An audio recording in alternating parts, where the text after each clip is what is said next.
బులోరా పడిపోయింది దాంట్లో. బద్రీనాథ్ అయితే వెళ్తున్నాము. కొంచెం తీసుకో అన్న వెనక. బాగుంది అబ్బాయి బ్రిడ్జ్ మాత్రం. ఇక్కడైతే వాటర్ వస్తున్నాయి.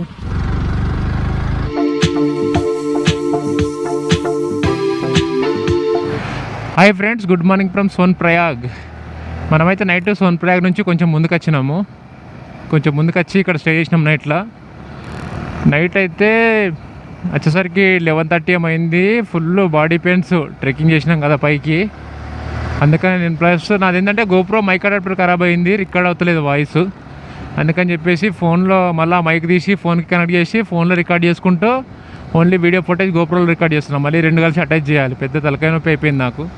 ఇక నైట్ కూడా మళ్ళీ హెల్మెట్లో ఉంది మైక్ సెటప్ అంతా తీసి ఫోన్కి పెట్టాలంటే చాలా పెద్ద పని అది అని అంత ఓపిక కూడా లేకుండా నాకు. అందుకని చెప్పి నైట్ అయితే రికార్డ్ చేయలేదు. ఇప్పుడైతే ఇక్కడ నుంచి బయలుదేరుతున్నాము. ఈరోజు మనము బద్రీనాథ్ అయితే వెళ్తున్నాము. బద్రీనాథ్ ఇక్కడ నుంచి 196 కిలోమీటర్స్ ఉంది. 6.5 hours చూపిస్తుంది ఎస్టిమేటెడ్ టైము.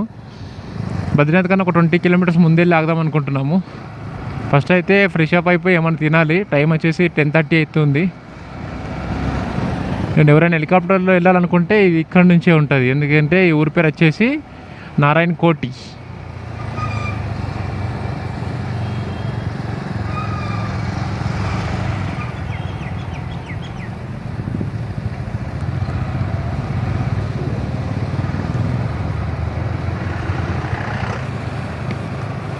ఫస్ట్ ఏదైనా మొబైల్ షాప్ ఉంటే గోప్రో మైక్ అడాప్టర్కి చిన్న అది అటాచ్మెంట్ ఉంటుంది, అది పోయింది నాది. అది కొనుక్కోవాలి. పెద్ద షాపులలో అయితే దొరుకుతుంది మనకు. కాకపోతే మనకు వచ్చే పెద్ద ఊరు నారాయణ కోటిలో అయితే అడిగినా నేను, కానీ అక్కడ లేదన్నాడు. కొంచెం తీసుకో అన్న వెనక.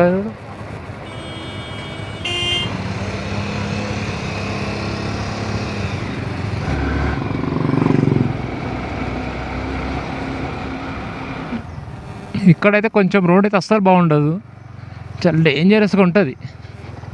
చూస్తాను ముందుకు వెళ్ళిన తర్వాత. ఎట్లా అంటే మనోడు ఎక్కడ వెళ్ళిపోయిండేమో నాకు అర్థమవుతలే, కనబడతలేడు ముందు కూడా. ఎందుకంటే ఇప్పుడు నేను అంత స్పీడ్గా వెళ్ళడానికి అయితే రాదు, ఎందుకంటే రెండిట్లో ఆపరేటింగ్ చేయాలి.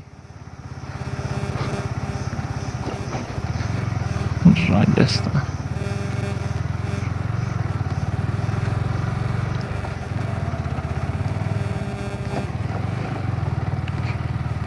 ఎవరైనా సరే కేదార్నాథ్ వచ్చే వాళ్ళు అయితే ఉంటే మ్యాక్సిమం అయితే ట్రెక్కింగ్ అయితే చేయకండి. ఒకవేళ మీ దగ్గర అమౌంట్ అడ్జస్ట్మెంట్ అవుతుంది ఒక 5,000 అనుకుంటే మాత్రం హెలికాప్టర్ బుక్ చేసుకోండి. 4 days ముందే బుక్ చేసుకోవాలి. ఎందుకంటే 4 days దాకా స్లాట్లు అయితే ఫుల్ అయిపోయి ఉంటాయి అవి. అది చాలా బెటర్ మీకు. ఎందుకంటే ఇప్పుడు ట్రెక్కింగ్ చేయాలనుకున్నా సరే మనము కింద నుంచి పైకి వెళ్ళాలంటే 16 kilometers ఉంటుంది. 16 kilometers కూడా మనకి ఎట్లా అంటే రోడ్డు సరిగ్గా ఉండదు, మొత్తం కిందంతా బురద ఉంటుంది, గుర్రాలో పెండ అదంతా ఉంటుంది. నడవడానికి కూడా కాళ్ళు మొత్తం స్లిప్ అవుతూ ఉంటాయి. చాలా కష్టమవుతుంది పైకి వెళ్ళే వాళ్ళకైతే. వచ్చేటప్పుడు కూడా సేమ్ అంతే ఉంటుంది. మళ్ళీ వాష్రూమ్స్ కూడా మనకు పోయేటప్పుడు ఉండవు, వాష్రూమ్స్ ఉండవు, ఏముండవు చాలా దగ్గర వరకు అయితే. చాలా దూరంగా ఉంటాయి, అక్కడ ఒకటి ఇక్కడ ఒకటి ఉంటాయి. అవి కూడా ఇట్లా పరదతో కట్టినవి ఉంటాయి. అంత కంఫర్టబుల్గా అయితే అనిపించదు మనకు. ప్లస్ ఎక్కడ పడితే అక్కడ వాష్రూమ్ పోతూ ఉంటారు, మంచిగా అని కూడా అనిపించదు. ఒకవేళ గుర్రం ఎగ్దాం అనుకుంటే ఓన్లీ పోన్కి 4,000 డిమాండ్ చేస్తారు. 3,000కి అయితే వస్తున్నారు. 3,000 అంటే 2,500 నుంచి 3,000 మధ్యలో వస్తారు. కానీ అది కూడా గుర్రం కూడా చాలా శాతాలు స్లిప్ అవుతూ ఉంది. ఎన్నిసార్లు పడిందంటే నేను చూసిన ఒక 3 గుర్రాల కింద పడిపోయినాయి. అంటే నడిచేటప్పుడు వాటి కాళ్ళు కూడా స్లిప్ అయ్యి, వాటి మీద ఉన్న వాళ్ళకి ఇంకా పెద్దగా తగలలేవు దెబ్బలు. ఓకే తగిలినేమో లోపల, మనకైతే లోపల దాంతో తెలియదు కదా. అందుకని అది మాత్రం కూడా గుర్రం మీద కూడా డేంజరే. ఒకవేళ పల్లకి మీద ఎక్కాలనుకున్న వాళ్ళు అయితే వాళ్ళు చాలా డిమాండ్ చేస్తున్నారు. అంటే నేను నార్మల్గా అడిగినప్పుడు అయితే 8,000 నుంచి 15,000 వరకు డిమాండ్ చేస్తామన్నారు. 8,000 to 15,000 దాకా. అంటే మనిషి బట్టి అనమాట, ఎంత వెయిట్ ఉంటే అంత అంట. అది నిజం రేటు అబద్ధమో తెలియదు, కానీ మాకైతే వాళ్ళు అంతనే చెప్పారు. ప్లస్ నార్మల్గా ఇట్లా ఒక్కలే కూర్చొని ఎత్తుకుపోయేది ఉంటుంది కదా, అది కూడా బాగానే ఉన్నది. అది కూడా 4,000 దాకా డిమాండ్ చేస్తూ ఉన్నారు. ఇలా మీరు ముందే 4 days ముందే బుక్ చేసుకొని ముందే ప్లాన్ చేసుకుంటే మాత్రం అది బుక్ చేసుకున్న చాలా బెటర్. మొత్తం ఎట్లా వేసి రోడ్డు తవ్వేసి ఇటు ముంగట వెళ్ళే అన్నీ ట్రావెల్స్ అన్నీ ఆడికి వెళ్తున్నాయి. ఇవన్నీ అక్కడి నుంచి వస్తున్నాయి. ముందు గట్టు మీద అయితే మొత్తం స్టెప్ బై స్టెప్ లాగా వేసేసారు వాళ్ళ, అట్లా వేసేసారు అన్నమాట పంటలు పండించుకోనికి.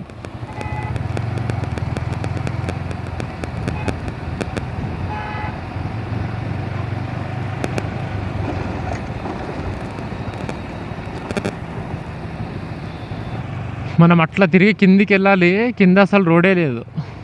ఇదిగోండి ఇక్కడికే లాస్ట్ రోడ్. ఇక్కడ సిమెంట్ రోడ్ ఉంది, కానీ కింద మొత్తం తెల్ల కొడుతుంది రోడ్. వేయకపోతే ఎట్లా ఉంటుందో మట్టి రోడ్ అట్లా. ఇట్లాంటి చెట్టు కింద కూర్చుందాం అనిపిస్తుంది నాకైతే.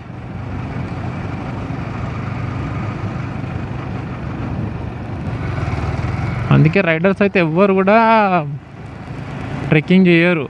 అందరు గుర్రాల మీద దాని మీద దీని మీద పోనికే చూస్తారు. మనం మాత్రం ట్రెక్కింగ్ చేసినాము, దమ్ అయిపోయింది. ఈ రైడ్లో ఇది సెకండ్ ట్రెక్ ఇది మనకు. ఎందుకంటే అక్కడ వైష్ణవ మాత టెంపుల్ దగ్గర కూడా కాటర్లో కూడా ట్రెక్కింగ్ చేసినాము, మళ్ళీ ఇక్కడ కూడా ట్రెక్కింగ్ చేసినాము. ఇదే రోడ్డు ఉంది మొత్తం, అక్కడంతా కనబడుతుంది ఇక్కడ నుంచి క్లియర్గా.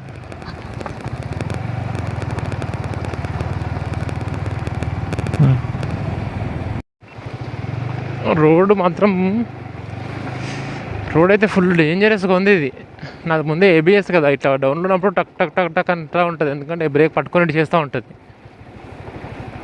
ఇంజన్ బ్రేకింగే చేస్తున్నా. అమ్మా బాగుంది అబ్బాయి బ్రిడ్జ్ మాత్రం.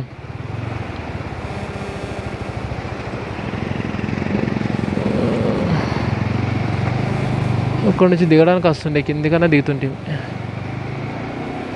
కానీ నీళ్ళ స్పీడ్ మాత్రం హెవీగా వస్తున్నాయి.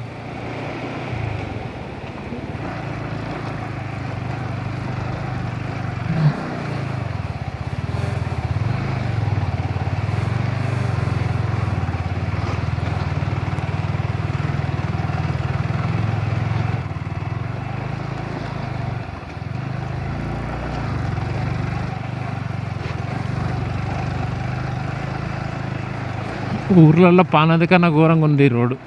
అమ్మా ఇక్కడైతే వాటర్ వస్తున్నాయి. మొక్కం కడుక్కుందామని ఆగినాము. మొక్కం కడుక్కొని కొన్ని నీళ్లు తాగి మెల్లగా పోతుంది ఇక్కడ నుంచి. మస్తు రోడ్ మాత్రం చాలా డేంజర్గా ఉంది.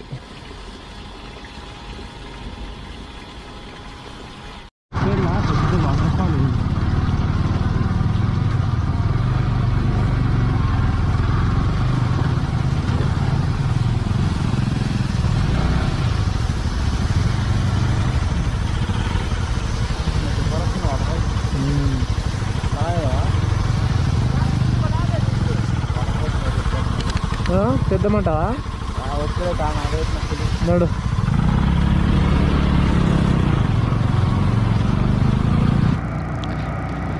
ఇప్పుడే అక్కడ కూర్చొని తిన్నాము.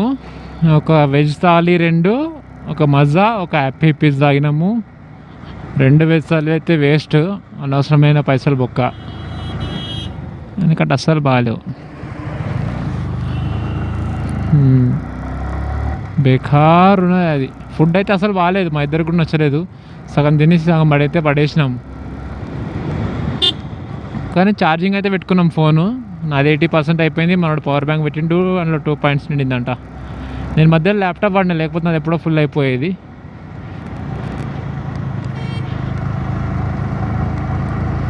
ఇప్పుడైతే ఇక్కడి నుంచి అయితే బయలుదేరినాము. అది తెలిసి ఇంకొక టైం అయితే బాగానే అయింది. అక్కడ దగ్గర 1.5 hour కూర్చున్నాం అనుకుంటా. 2:20 అవుతుంది.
ఉత్తరాఖండ్ మొత్తంలో అయితే ఏం లొకేషన్స్ ఉన్నాయి, సూపర్ ఉన్నాయి ఒక్కొక్కటి చూస్తే మాత్రం.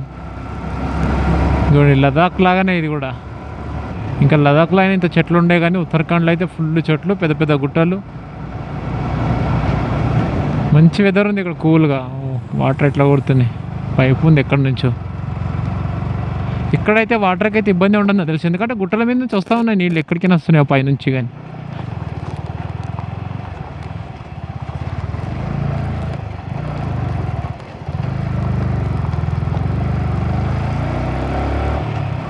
రోడ్ మాత్రం పర్లేదు, ఇక్కడ చిన్న రోడే కానీ మంచిగా వేసారు. అక్కడక్కడ మాత్రమే అట్లుంది. బులోరా పడిపోయింది దాంట్లో, అక్కడ నుంచి చూసుకొని పోయినట్టుంది.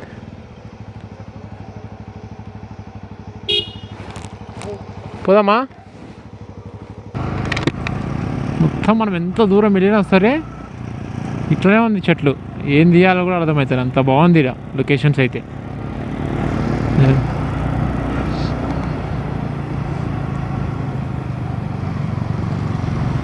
చల్లగా వస్తుంది గాలి.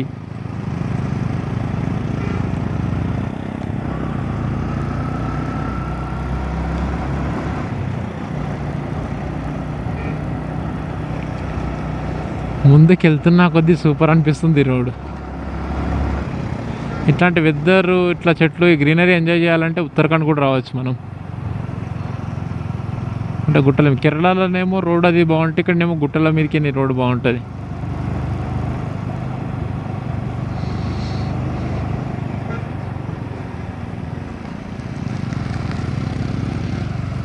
అన్ని రోడ్ల కన్నా ఈ రోడే బాగా అనిపిస్తుంది నాకైతే. అంటే ఈ ఉత్తరాఖండ్ ఎంట్రీ అయిన తర్వాత అయితే ఎక్కడంటే మనం నేషనల్ హైవే 107/A అంట ఇది.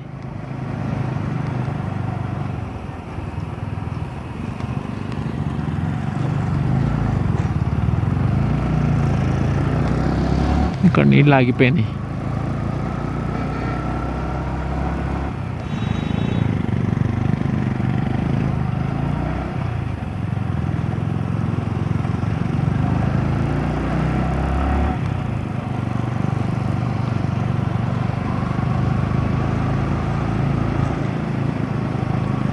హోటల్స్ కూడా చాలా ఉన్నాయి రోడ్ పక్కల. టైం అయితే 6:53 అవుతుంది. మనం ఇప్పుడే చాలా, ఇంకా బద్రీనాథ్ ఇక్కడ నుంచి వచ్చేసి 80 కిలోమీటర్సే ఉంది. చాలా దూరం నుంచి అయితే వర్షం పడుతుంది, అందుకనే ఏం రికార్డ్ చేయలేము, గోప్రో లోపల పెట్టేసినాము. ఇప్పుడు కానీ వెనకాల లొకేషన్స్ అవన్నీ మాత్రం సూపర్ ఉండే, వర్షం లేకపోతే మాత్రం మస్తు చూస్తుండే ఫుటేజ్. ప్లస్ నా మైక్ది పోయింది కదా, దానికోసం కూడా చాలాసేపు నెంకినాడు వర్షం పడ్డా సరే, అంటే షాపులలో, బట్ దొరకలేదు.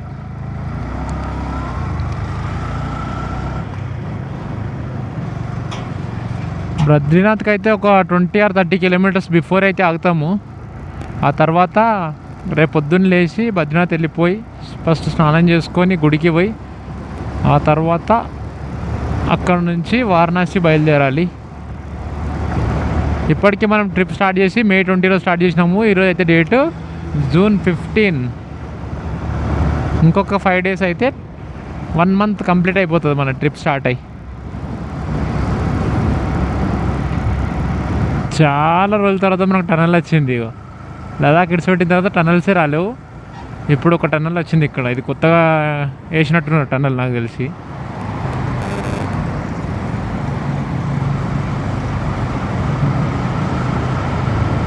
ఓ చాలా చిన్న టనల్ ఉంది ఇది.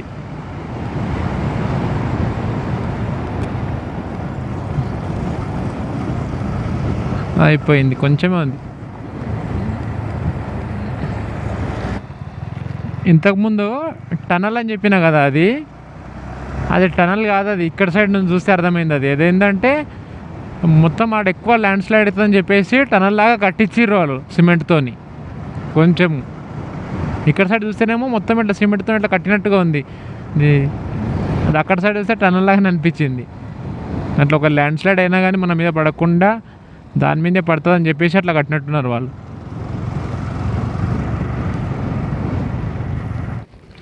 ఇప్పుడే ఈ దాబాలు అయితే తినేసినాము. ఇక్కడ నుంచి ఇంకా బద్రీనాథ్ వచ్చేసి 50 కిలోమీటర్స్ ఉంది. ముందుకెళ్ళి ఎక్కడైనా ఒక దగ్గర టెంట్ వేసుకుందాం అనుకుంటున్నాము. వర్షం అయితే స్టార్ట్ అయిపోయింది. కెమెరా అయితే లోపల పెట్టేస్తున్నా. ఈ వీడియో ఇక్కడితో క్లోజ్ చేసేస్తా. నెక్స్ట్ వీడియోలో కలుసుకుందామండి.